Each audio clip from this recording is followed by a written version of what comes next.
잠시 짧은 영상 보도록 하겠습니다.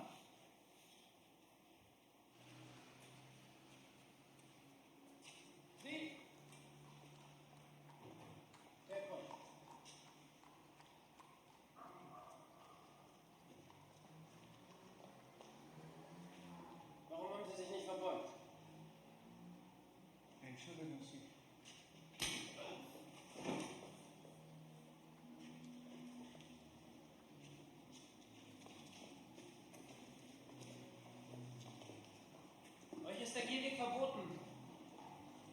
In die Gosse mit dir.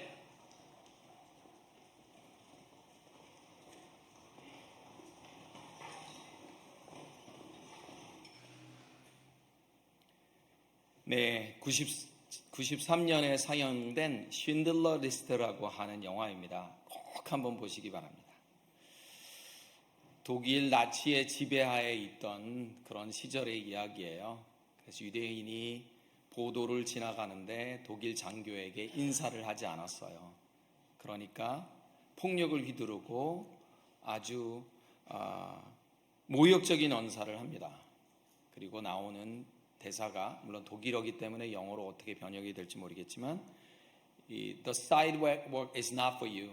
그러니까 보도는 너를 위한 길이 아니니까 거기 또랑으로 걸어가라 라는 그런 장면이에요. 얼마나 모욕적이고 이 피지배를 받는 힘이 없는 백성이 당하는 그런 모욕적인 그런 언사입니다.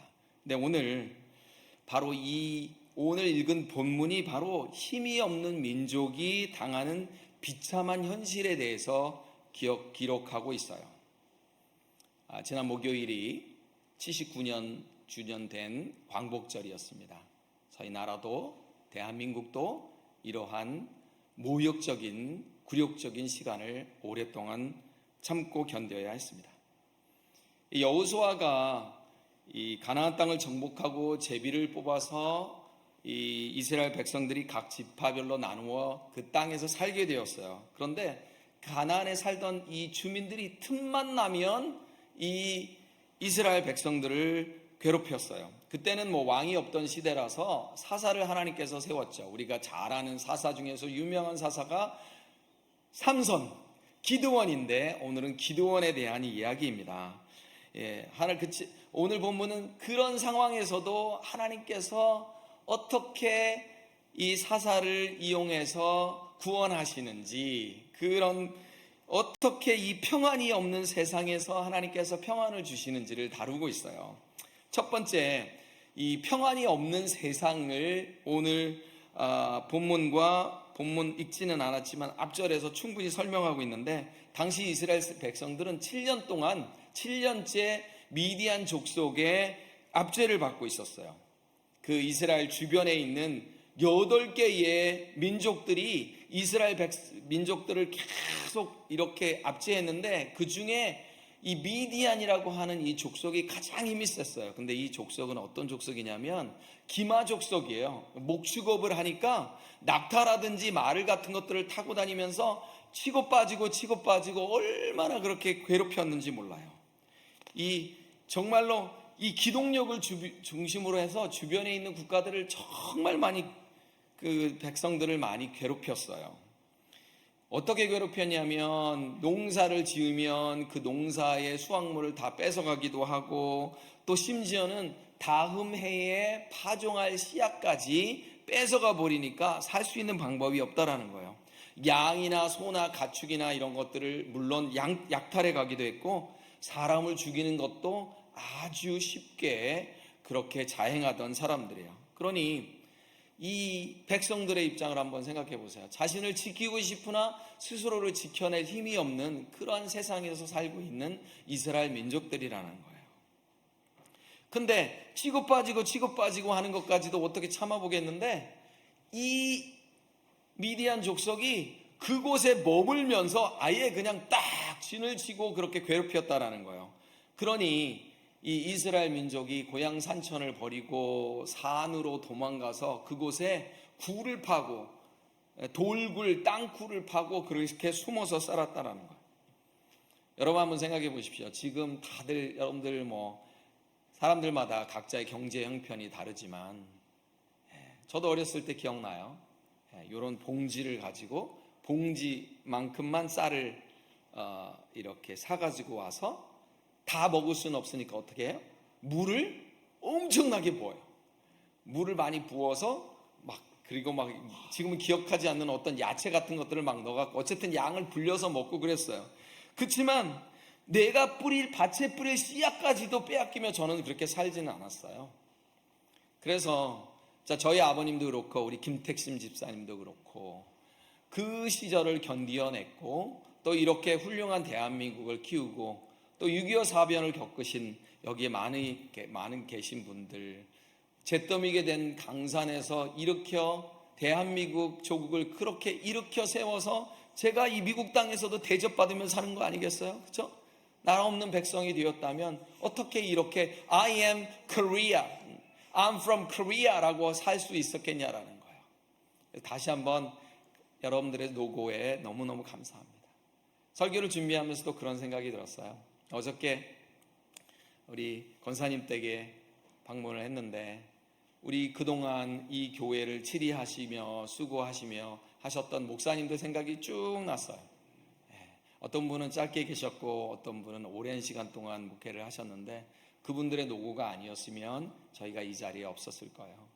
그리고 또 이 교회를 지켜오신 50년 동안 지켜오신 우리 장로님 권사님들, 40년 넘게 지켜오신 장로님 권사님들 너무너무 감사하고 고맙습니다. 감사합니다. 저는 사실 여러분들이 세우신 그 터 위에 지금 목회를 하고 있는 거예요. 그런데 이 상황을 보면 씨앗도 없는데 어떻게 씨앗을 숨겨놔가지고 곡식을 거둔다고 해도 다 뺏길 거예요. 그러니 얼마나 두렵고 평안이 없는 상황이었었겠어요. 이런 백성들에게 가장 소원하는 게 뭐였을까요? 우리 옛날에 그런 그 사극 하나 보면 쌀밥 한번 배 터지게 먹고 죽었으면 좋겠다. 그런 이야기 나오잖아요. 아마 지금 제일 소원하는 게 뭐였을까? 다 필요 없고 나 그냥 평안하게 좀 살았으면 좋겠어 라는 소원을 했을 거라는 거예요. 오늘 이 장면은 무엇을 말해주고 있을까요? 이 세상에는 진정한 평안이 없다라는 거예요. 그래서 사람들이 방황하고 있어요. 세상에서 평안을 찾아보려고 하고 있어요. 내가 권력을 좀 가지면 남들이 나를 쉽게 대하지 못하니까 내가 평안이 있을까? 내가 재물이 있으면 나에게 평안이 있을까? 재물을 많이 쌓아두면 두 가지 특징이 있다고 그래요. 첫 번째, 담을 높게 쌓고 시큐리티 카메라를 너무 많이 설치한다는 거예요. 여러분, 제가 재물이 많지 않아 봐가지고 잘 모르겠지만 재물이 많다라고 해서 평안하다라면 그 사람들이 그렇게 곳곳마다 시큐리티 카메라를 설치해 놓지는 않았을 거다라는 거예요. 사람들이 무지개를 찾아 헤매는 것처럼 여기도 기웃거리고 저기도 기웃거리고 평안을 찾으려고 있다라는 거예요. 세상의 권력과 명예와 물질을 가지면 내가 평안할 수 있을까를 생각해 보지만 세상이 주는 권력과 물질과 재물은 단기적인 평안을 우리에게 줄 수 있을지 모르나 종국에는 파괴적으로 우리를 돌변해서 우리를 배반할 것이다 라는 것이에요. 우리가 그런 평안이 없는 세상에서 사는 듯이 지금 기드온이 살고 있는 이 세상이 그렇게 평안이 없는 세상이었어요. 그러니 당연히 그 안에서 평안이 없는 그 상황에서 사는 기드온이 평안이 있었을까요? 없었을까요? 없었죠. 자, 11절부터 오늘 읽었던 11절부터 읽기 전에 11절을 한번 보겠어요. 이 적에 대한 두려움에 쌓인 이 기드온의 모습이 나와 있어요. 11절 한번 같이 읽을게요. 시작. 여호와의 사자가 상수리 나무 아래에 앉으니라. 마침 요아스의 아들 기드온이 미디안 사람에게 알리지 아니하리하여 밀을 포도주 틀에서 타작하더니. 여러분, 이스라엘의 밀타작은 넓은 마당에서 우리 뭐라고 그러죠? 도리깨질이라고 그러냐? 그렇게 막 툭툭툭 두들기다는 거든지 아니면 소가 큰 돌을 굴려가지고 한다든지 이렇게 해서 밀타작을 해야 되는데 지금 무슨 틀에서 타작하고 있다 그랬어요? 포도주 틀은 뭐냐면 바위 두 개에 하나는 높은 곳에 하나는 낮은 곳에 낮은 곳에 있어서 이 두 곳을 연결해서 이 높은 곳에서 발을 밟아가지고 이렇게 다이통해서 쭈그리고 하면 포도주가 이렇게 내려왔다라는 거예요.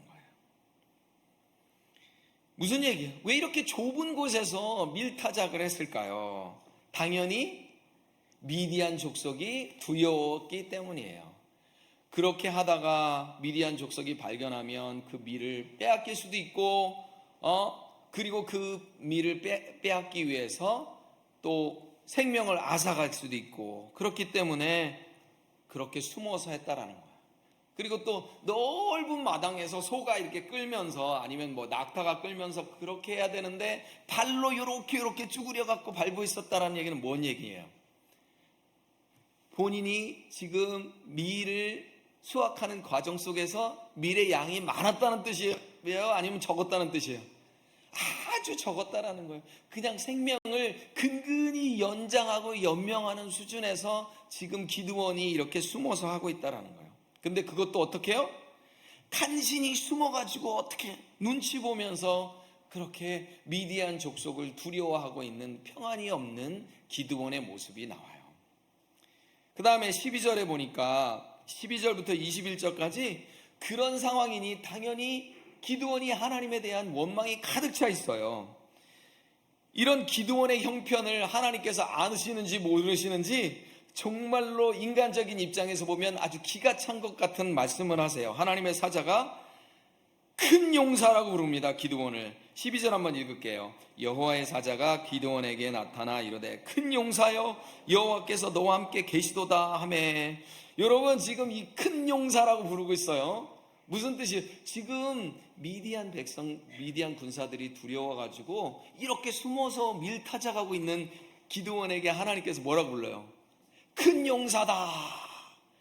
뭔가 앞뒤가 안 맞는 것 같잖아요. 그런데 한국어 성경에는 그렇게 번역이 되어 있지만 히브리 성경에는 어떻게 기록이 되어 있냐면 여호와께서 너와 함께 계시도다 큰 용사여, 이렇게 기록이 되어 있다는 거예요.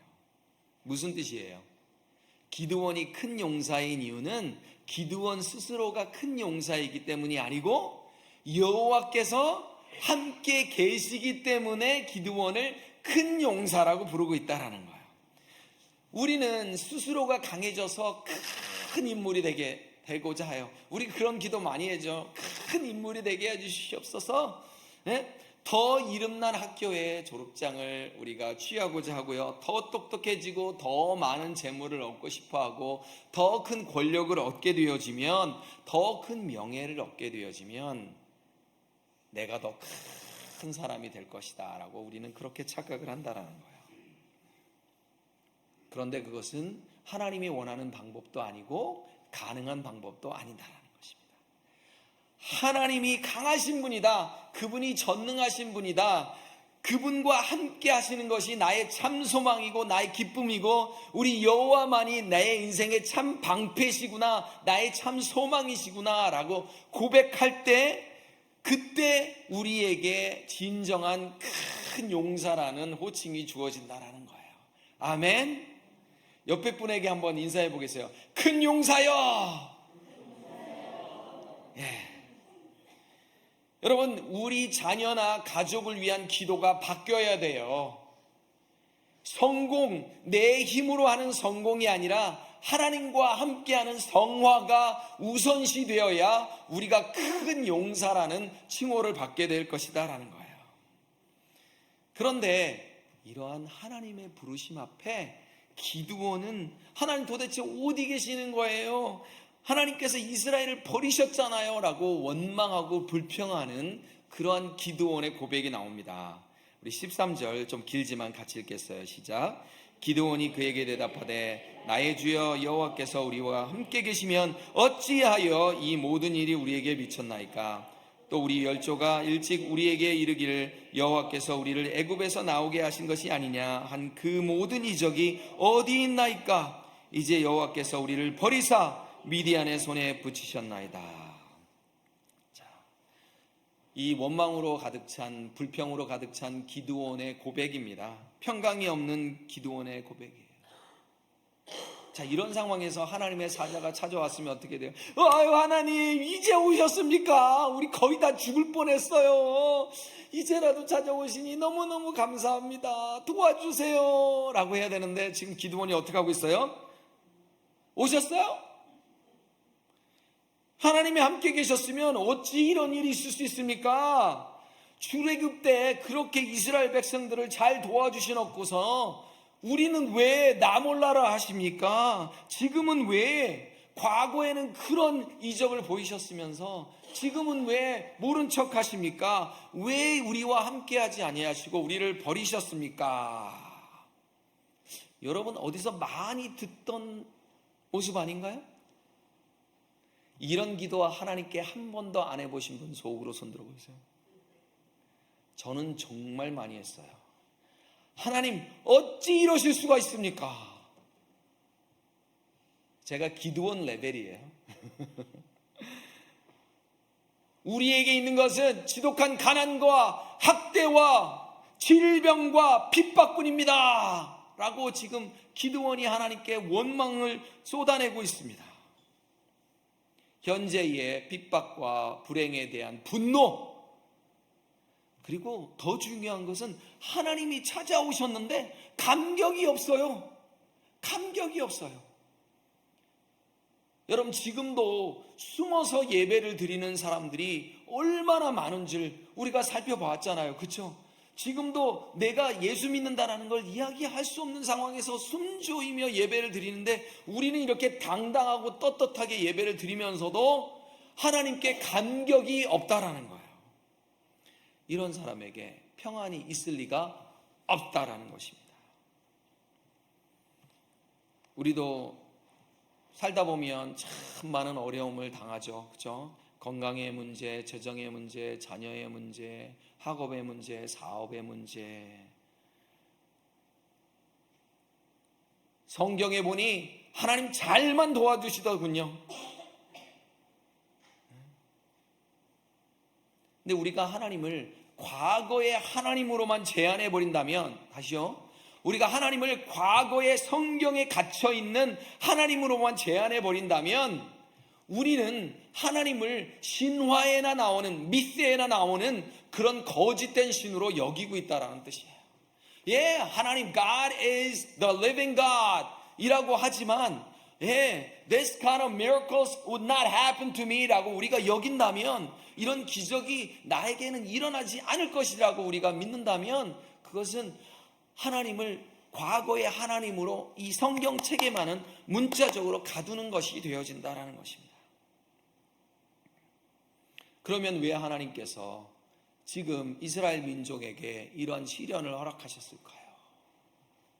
우리가 잘 아는 것처럼 더 이상 하나님을 떠나지 못하도록 하나님께서 딱 장애물을 세워놓으신 거예요. 아멘? 아멘.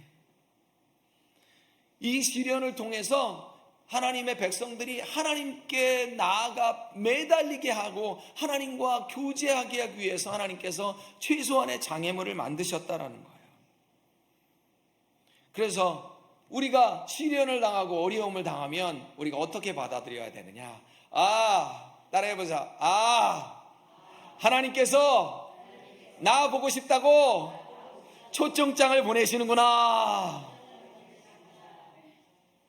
시련은 하나님의 초청장인 것을 믿으시기 바랍니다. 성경에는 없는 단어예요. 제가 만들었어요. 그런데 제가 생각해 보니 그때마다 똑같았어요. 하나님께서 나 보고 싶다고, 창훈아, 그래도 내가 딴 데만 봐. 그러니까 하나님께서 장애물을 두셔서 창훈아라고 초청장을 보내주시다라는 거예요. 하나님께서 나 보고 싶다고 하시는구나. 이것이 우리 삶에 일어나는 시련이다라는 거예요. 그러니 우리가 그 초청장을 거부하면 할수록 하나님께서 어떻게 돼요? 더 강력한 초청장을 보내신다라는 거예요. 그러니 빨리 좋은 말 할 때 초청장을 빨리 액셉트하고 초청에 응하는 저와 여러분이 되시기를 축복합니다. 자, 이 하나님이 이렇게 촉촉장을 보내셨을 때 이스라엘 민족과 기드온이 그 회개하고 하나님께 돌아갔어야 되잖아요. 그런데 그러지 못했다라는 거예요. 그러면서 하나님께서 이스라엘 백성들을 사랑하지 않으시니까 하나님이 떠나신 거 아니에요 라고 그렇게 원망을 하고 있다라는 거예요. 근데 그럼에도 불구하고 하나님께서 이 기드온에게 소망의 메시지를 주십니다. 14절 같이 한번 읽겠습니다.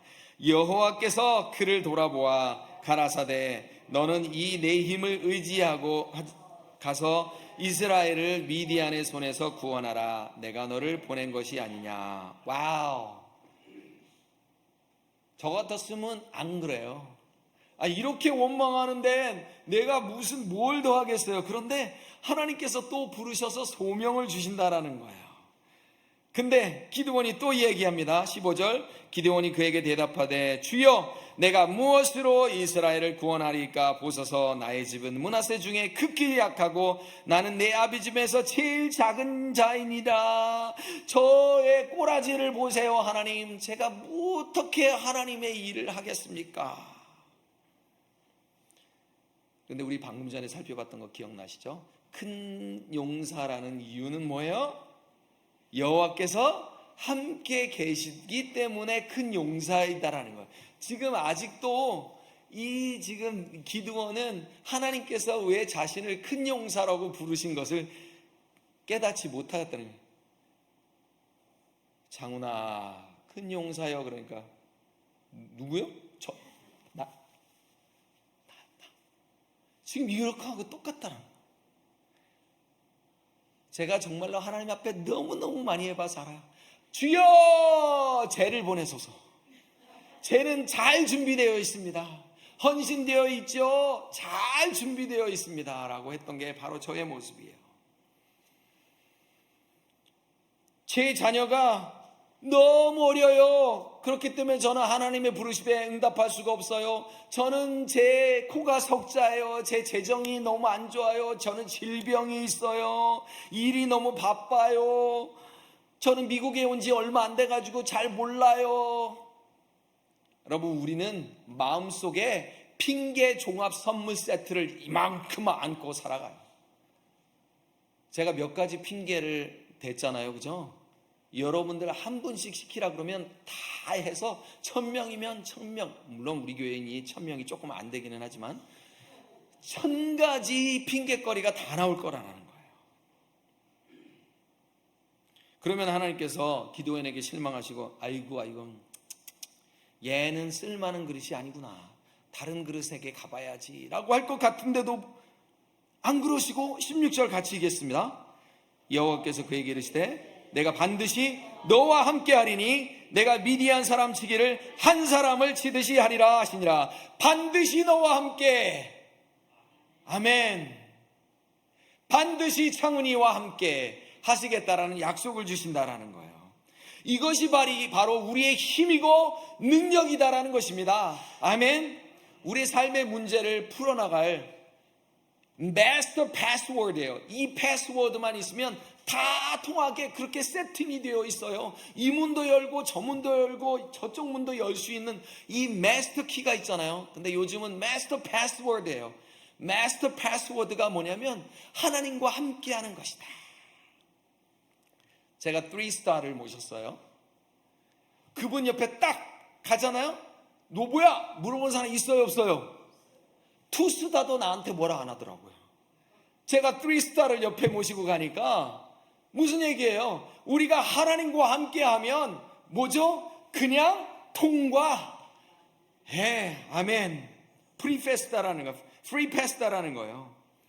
하나님의 전쟁은 이 군사의 숫자가 많음이나 무기의 현대화라든가 이런 거에 결정되어 있지 않다라는 거예요. 하나님은 이 하나님의 전쟁은 하나님께서 우리와 함께 계시느냐에 달려 있다라는 거예요. 그것이 바로 우리들의 인생사입니다. 아멘. 의사가 뭐라고 하던, 재정 전문가가 뭐라고 하던 그건 그 사람들 얘기고 하나님께서 뭐라 하셨냐라는 거예요. 아멘. 하나님께서 과연 뭐라 하시더냐, 그것이 우리를 이끌어가는 힘이 되어지고 마스터 패스워드가 된다라는 거예요. 자, 이 정도 됐습니다. 그러면 이제 기드원이 아이코 하나님 해야 되는데, 제가 기드원이 저의 레벨이라고 그랬잖아요. 그죠? 안 그래요. 여전히 의심을 가지고 있어요. 17절 읽겠습니다. 시작. 기드원이 그에게 대답하되 내가 주께 은혜를 얻어싸우면 나와 말씀하시는 이가 주 되시는 표징을 내가 보소서. 하나님 맞아요? 하나님 맞아요? 라고 얘기하는 거예요. 그래서 20절과 21절에 하나님의 사자가 표징을 보입니다. 고기와 무교전병을 가져다가 두면 국을 쏟으면 여호와의 사자가 손에 잡은 지팡이를 끌어 내밀어서 이 고기와 무교전병을 다 태우겠다. 그러니까 정말로 그렇게 됐어요. 그러니 기드온이 어떻게 돼? 아이쿠 큰일 났어요. 재물을 태워버리니까 이제 내가 하나님을 배웠네. 여호와의 사자인 줄 알고 슬프도다. 이렇게 여러분 출애굽기 20장과 33장과 신명기 5장에 보면 하나님을 뵐 일도 없지만 만약에 하나님을 뵙게 되면 살아남지 못했어요. 그것을 잘 알고 있는 기드온이 이제 뭐라 그래요? 이제 나 죽었다. 나 죽었다. 아, 내 인생 펴보지도 못하고 이렇게 죽는구나 라고 생각을 했겠어요? 안 했겠어요? 제가 고등학교 2학년 때로 기억합니다. 이것은 실제 상황입니다. 실제 상황입니다. 이웅평 대위라고 하는 사람이 비행기를 몰고 내려왔어요. 그러니까 막 진짜로 우리 어렸을 때 민방위 훈련 많이 했습니다. 그런데 실제 상황입니다 이런 얘기는 못 들어봤거든요. 그러니까 와, 그때 사람들이 막 다 패닉하고 동네 사람들이 난리가 났어요. 그때 내가 짝사랑하던 누나가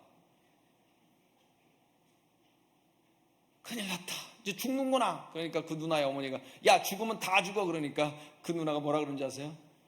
엄마는 시집이라도 가서 죽었지 나는 시집도 못 갔는데. 그러더니 고등학교 졸업하자마자 시집 가버리더라고요. 여러분, 죽음 앞에 직면하면 인간의 모습이 나와요. 큰일 났다라는 거예요. 내 인생 이렇게 우리 아버지 아이고 내가 보살펴야 되는데, 내 동생도 보살펴야 되는데, 뭐 시집 가야 되는데, 장가 가야 되는데, 이런 생각들이 우리에게 들게 되어 있다라는 거예요. 왜 하필 나한테 오신 거예요? 하나님은 잘 나가는 유다 지파도 있고 장자 루벤 지파도 있는데 나는 므낫세 집에서도 가장 작은 자 중에 작은 자예요. 우리의 반응 아니에요? 하나님께서 나를 부르실 때 우리는 어떻게 돼요? 나 말고요, 쟤는 헌금도 할 수 있는 재정도 많고요, 건강도 튼튼하고요, 많이 배웠고요, 애들도 다 장성해가지고 지들끼리 잘 자라요. 그러니까 쟤가 잘할 것 같은데 왜 하필 하나님 저예요? 라고 묻는 모습이 우리의 모습이다라는 거예요. 이렇게 우리가 살펴봤던 평안하지 못한 이 세상에서 평안하지 못한 이 기드온에게 하나님께서 폭탄과 같은 말씀을 하세요. 전혀 상상할 수 없는 메시지를 주십니다. 그것이 무엇이냐? 23절이에요. 같이 읽겠습니다. 시작. 여호와께서 그에게 이르시되 너는 안심하라, 두려워하지 말라, 죽지 아니하리라. 너는의 자기 이름 넣어보세요. 시작. 장훈이는 안심하라, 두려워하지 말라, 죽지 아니하리라.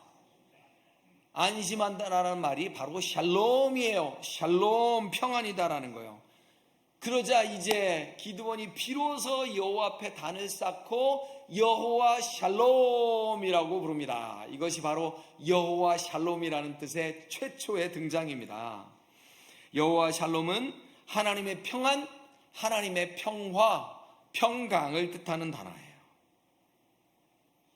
이 평안에 없는 세상에서 두려움에 떨고 있는 기드온에게 바로 하나님께서 샬롬이라고 말씀하시는 것입니다.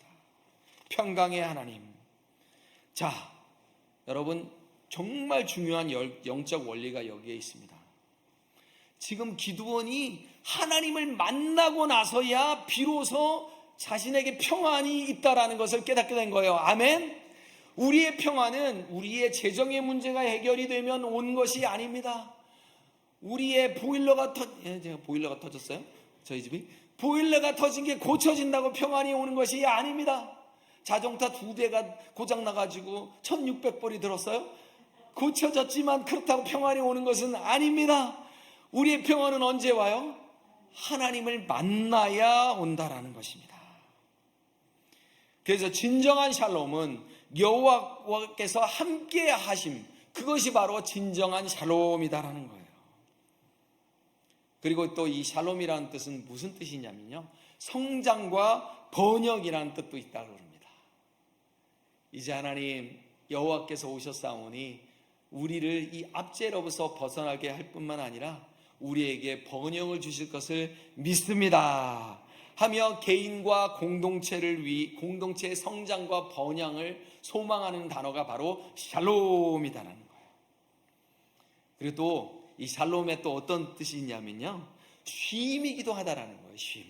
여러분, 휴식, 안식 이런 단어에 들어가는 공통적인 단어가 무슨 자예요? 식이에요. 이 식자가 바로 숨쉴 식.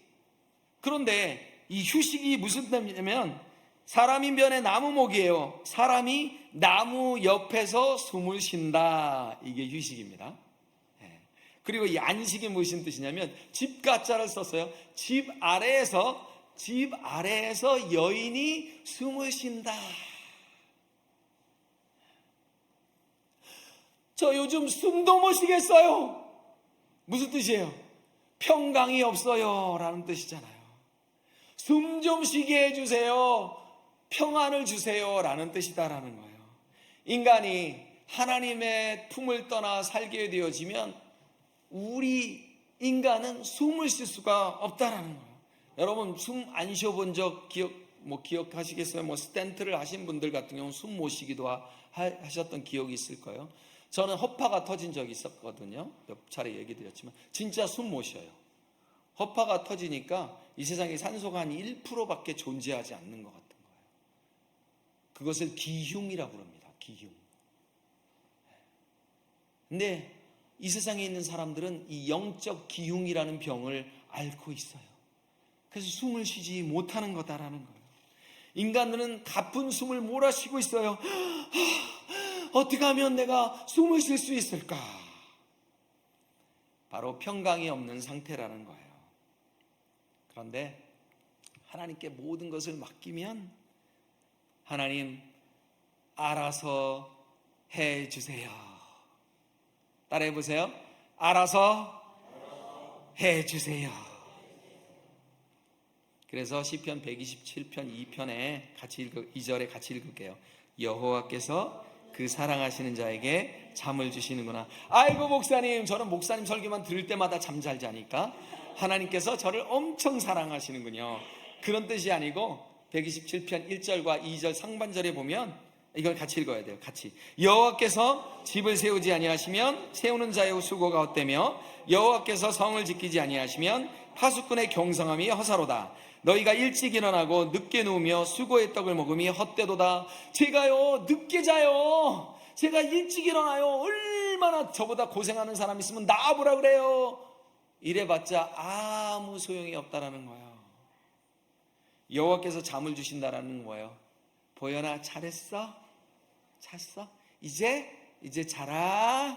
내가 다 알아서 할게. 아멘. 자, 이 쉼이 평강이고 샬롬이고 평안이다라는 거. 창훈아, 이제 잘했어, 수고했어, 이제 너 할 거 없어, 이제 내가 할게. 창훈아, 자자. 자, 이렇게 해보세요. 자기 이름 대고 시작. 창훈아, 자자. 자, 여러분 창훈아 하면 안 된다고 그랬잖아요. 다시 시작. 창훈아, 자자. 우리 예수님께서는 십자가 위에서도 평안하셨고 그 평강을 제자들에게 주신다고까지 하셨어요. 무슨 뜻이에요? 여호와 하나님을 신뢰하셨기 때문에 예수님께서 십자가에서도 평안하실 수 있었다라는 거예요. 요한복음 14장 27절 같이 읽을게요. 평안을 너희에게 끼치노니 곧 나의 평안을 너희에게 주노라. 내가 너희에게 주는 것은 세상이 주는 것과 같지 아니하니라. 너희는 마음에 근심하지도 말고 두려워하지도 말라. 아멘. 평안하십니까? 샬롬을 누리고 계십니까? 지난 목요일이 광복절이라고 그랬어요.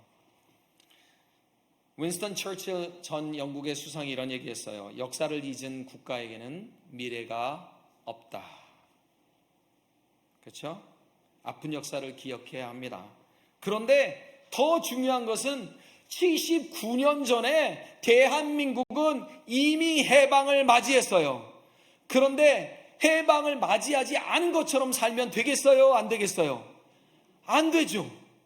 우리는 예수 안에 거듭남으로 해서 그분의 의와 평강이 우리에게 있음에도 불구하고 우리가 계속해서 죄의 밑으로 들어가고자 한다는 것입니다. 안타깝게도 일제 강점기의 잔재들이 진짜 많아요. 언어에도 진짜 있어요. 여러분, 아이고 땡깡 부리지 마, 그런 단어 혹시 들어보셨죠? 이 땡깡이 무슨 뜻이냐면요, 덴까라고 하는 일본어 단어에서 왔는데, 이 일본어 단어가 덴까가 무슨 뜻이냐면 간질병자라는 뜻이에요. 저 조선인들 간질병자들 하고 비하해서 부르는 단어가 바로 이 땡깡이라는 단어예요. 우리 삶에 이렇게 일제강점기의 언어에 잔재들이 남아있는 것처럼 우리 삶에도 이 사탄의 아래에 있던 그런 잔재들이 너무 많이 남아있다라는 것입니다. 그러나 우리는 예수 그리스도의 보혈로 자유를 얻었음을 다시 한번 기억하시기 바랍니다. 하나님의 샬롬이 되어야 하나님의 기적이 일어납니다. 아멘.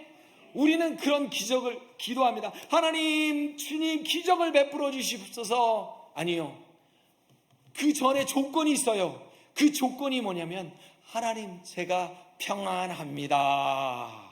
아멘.